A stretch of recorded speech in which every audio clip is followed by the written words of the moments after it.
Imagine descending unseen through twisting alleys in the medieval city, the air heavy with secrets, where the rhythm of life throbs beneath the cobbles as surely as it does within the cathedral towers. The laws of daylight have retreated, and another set of rules now governs the hidden corners where the heart of forbidden commerce beats, the medieval brothel.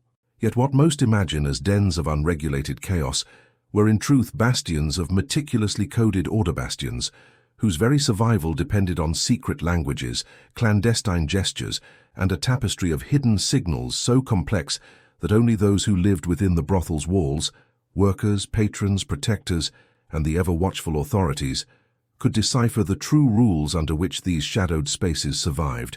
At the intersection of public morality and private appetite, of law and necessity, emerged a delicate ecosystem where the visible and the invisible blurred, and brothels became laboratories for the creation of secret codes, codes that regulated not only desire, money, and movement, but the very mechanics of power, exclusion, safety, and social status.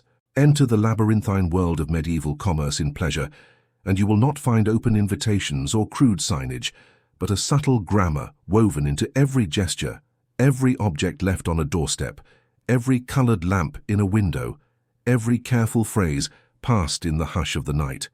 The brothel's existence was both an open secret and an official contradiction, condemned by the pulpit, tolerated by magistrates, frequented by the great and the low alike. This contradiction bred the need for a system that was both fluid and exact. Thus, the secret codes that regulated medieval brothels emerged as a living language, mutable in times of danger, fixed in times of stability, always evolving, yet familiar enough to ensure the smooth functioning of an illegal, indispensable industry cloaked in hypocrisy. For city authorities, brothels existed in a paradoxical space, permitted yet proscribed, taxed yet shamed. Edicts might officially outlaw visible solicitation, but quietly grant operating licenses for certain streets, often the red light quarters, mapped by custom and memorialized in faded street names: Candle Lane, Rue de Fil-Dieu, Grobkant Lane. These names, of course, shifted and warped as authorities demanded more discretion, and new codes replaced them. A twist of colored ribbon tied to a balcony, a specific sequence of lantern colors or flower pots at an entryway, a coin with an oblique symbol pressed into the hand of a regular. Within these rules of clandestine signage, the brothel's facade became a living encryption, communicating status, pricing, negotiation, and risk to those who understood. Inside, another tier of codes awaited. Hand signs and glances exchanged by workers and madams to flag dangerous clients, potential raids, or opportunities for extra payment. Secret knocks on interior walls to signal the reversal of entry routes should the city watch or a zealous friar burst through the main gate. These codes reached into every crevice of brothel life, regulating not just the movement of clients and coins, but the brothel's complicated relationship with power and protection. At the heart of the brothel's code system was a relentless commitment to the management of reputation. Workers guarded anonymity with their lives, as did powerful clients, nobles, bureaucrats, bishops, often entering via secret alleys, donning cloaks, or using pre-arranged aliases. Their full roster might be known only to the madam through encrypted ledgers, where women were listed under pseudonyms and transactions recorded using glyphs or Latin abbreviations that could evade the scrutiny of tax collectors and moral enforcers alike. The ledger itself could be a code, marks indicating debts, diseases, favors owed to magistrates, or bribes to constables. These records, though feared as evidence, also became a shield, proof of protection, a currency of silence in times of threat. The codes regulating the daily rhythm of brothel life were intricate and absolute.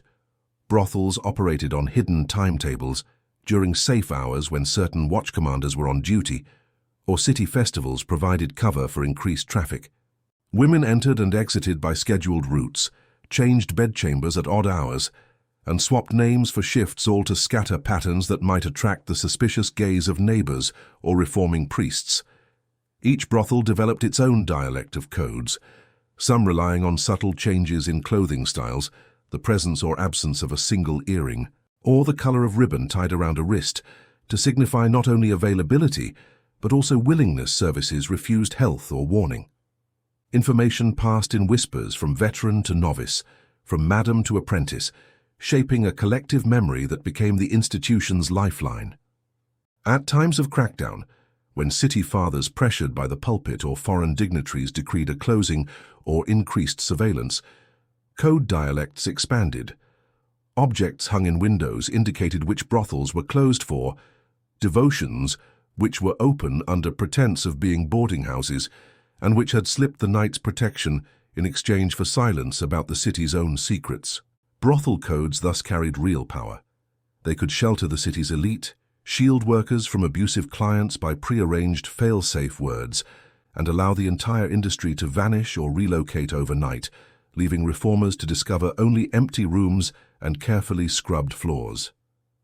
Economic codes governed the internal hierarchy with even greater precision. Tokens or tally sticks issued upon entrance tracked who was owed what for every act and every favor, while the subtle differences in materials indicated standing. A metal token for regulars, a carved wooden stick for those who had failed to pay on time, a colored piece of fabric for wealthy clients expected to tip above the norm. In times of plague or pestilence, the codes shifted once more, with herbal bundles hung at doors to denote refusals of service to travelers from affected regions, or colored doors to indicate quarantine inside. Even illness was codified, with certain arrangements of blankets, lamps, or windows communicating sick room to the initiated, so workers would know to avoid, while outsiders would see only an ordinary house. Brothels also regulated sexuality and consent through code. A system of gestures and objects, jewels worn above or beneath clothing, shoes left outside a particular door, a pattern of braids in the hair, could signal willingness, limits, consent, or the need for intervention in the face of violence. In the absence of legal protection, these codes became a matter of survival, passing knowledge from one generation to the next. At the highest levels, brothel codes regulated the links between underworld and power. A well-placed payment to a city official might be recorded not as a bribe in any ledger, but as a coded loan or gift. Communications with powerful clients might involve pre-arranged signals at city events, a flower placed in a lapel, a certain phrase in letters exchanged through intermediaries, a visit to a specific church at a set hour, all meaning that the brothel could ensure silence, supply intelligence, or evoke the threat of indiscretion if protection was withdrawn. Some brothels grew so organized they established regional codes, symbols only recognized by members of traveling guilds or networks of sister houses, allowing workers and managers to move between cities, using introductions and tokens that opened doors, avoided conflict with local authorities, and guaranteed safe passage in times of chaos or legal peril. These sister codes were as much about commerce as protection, providing means to transfer debts, carry recommendations, and evade the grip of local enforcers when fortunes turned. Religious codes wove themselves into this tapestry as well. During holy days or periods of penance, houses might close or adopt the appearance of devotional retreat. Women dressing in dark colors, symbols of saints adorning the main room, chants echoing faintly under the window, all coded signals both to clients who should stay away and to authorities seeking proof of outward compliance with spiritual law.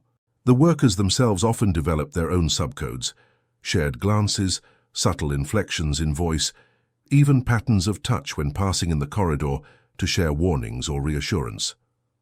This secret grammar created solidarity in a world that otherwise denied them legal protection, granting workers a means of self-defense and self-determination within the limits enforced by society. Even communication of news, changes in regulation, impending litigation, threats from criminal competitors was filtered through code. A specific pastry purchased at the market might announce an official is impending raid. A line in a street performance could warn of renewed taxes. A certain tune played on a lute outside the brothel's window at night signaled that it was safe for hidden guests to return or for those under suspicion to flee. Madams and brothel keepers maintained their own archives of these codes, passing them through whispered instruction rather than written record, so the brothel's memory remained resilient even in the face of new laws, new rulers, new dangers. Behind all these signals and symbols lay one essential truth. The secret codes of brothels were more than practical tools. They were a shared language of survival, autonomy, and defiance, forged in the crucible of danger and necessity. They mapped the boundaries between discretion and aspiration, between the ever-watchful glare of the church, the capricious favor of magistrates, and the persistent desires of society's most powerful and most vulnerable. The brothel codes became a living testament to the ingenuity of those forced to the margins, a proof that beneath even the most oppressive systems, communities find ways to create order, resist erasure, and assert dignity through the invention of language that belongs only to those who have no other form of legal refuge. They served as the true law within the darkness, holding the threads of the forbidden world together long after official statutes had faded. And their echoes can be found in every subsequent underground economy, every parallel community forced into code and silence by the threat of exposure or the need to survive. The complexity of these code systems extended beyond simple signaling into elaborate hierarchies of information and access that mirrored and sometimes surpassed the sophistication of official governmental communication networks.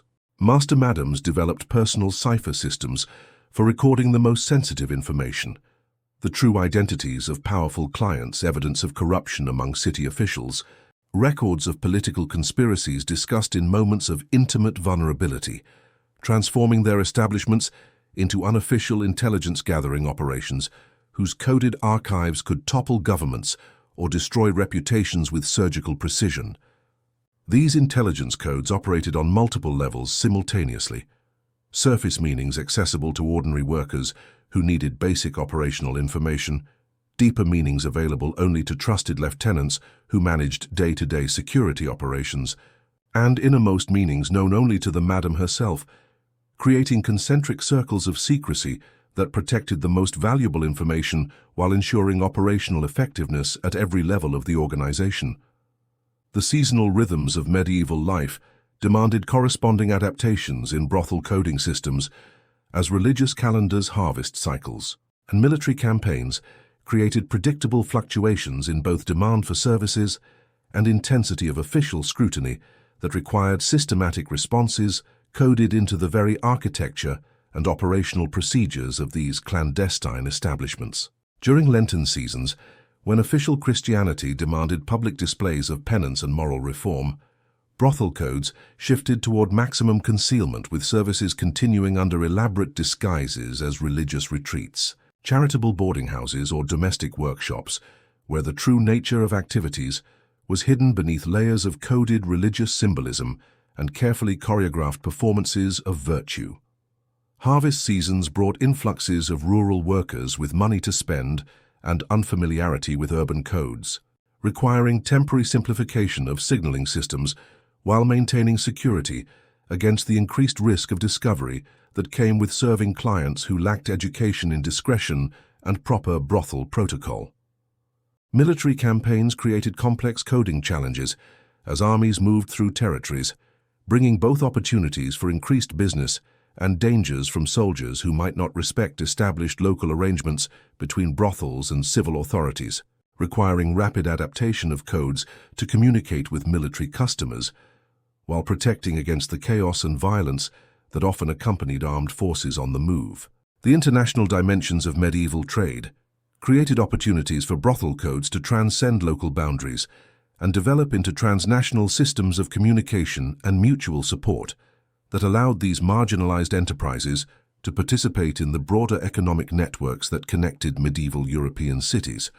Traveling merchants who frequented brothels in multiple cities became unwitting carriers of coded information, allowing establishments to communicate across vast distances about everything from changes in local law enforcement to the movement of valuable clients to warnings about dangerous individuals who posed threats to worker safety or operational security. Diplomatic missions provided opportunities for high-level political intelligence gathering as ambassadors and their retinues sought entertainment that compromised their discretion, creating coded intelligence networks that could influence international relations through the strategic revelation or concealment of politically sensitive information obtained in moments of vulnerability. Pilgrimage routes created opportunities for brothel networks to develop sophisticated logistical systems coded into the infrastructure of religious travel, with establishments along major pilgrimage paths developing standardized signals and protocols that allowed pilgrims seeking secular pleasures to find appropriate services while maintaining the public fiction of religious devotion. The technological limitations of medieval communication systems meant that brothel codes had to rely primarily on visual, auditory, and tactile signals that could be transmitted and interpreted without written records that might serve as evidence in legal proceedings, leading to the development of remarkably sophisticated non-literate communication systems that rivaled contemporary diplomatic and military signaling in their complexity and effectiveness. Visual codes included not only the obvious signals, like colored lights and symbolic objects, but also subtle modifications to architectural features, temporary alterations to building facades, and carefully choreographed patterns of human movement that could communicate complex information to trained observers while remaining invisible to casual passers-by or hostile authorities. Auditory codes incorporated everything from specific musical phrases and rhythmic patterns to coded conversations and strategic use of ambient noise to mask sensitive communications, with some brothels developing elaborate systems of wall-knocking, door-slamming, and footstep patterns that could transmit detailed operational information throughout multi-story buildings without alerting unwanted listeners.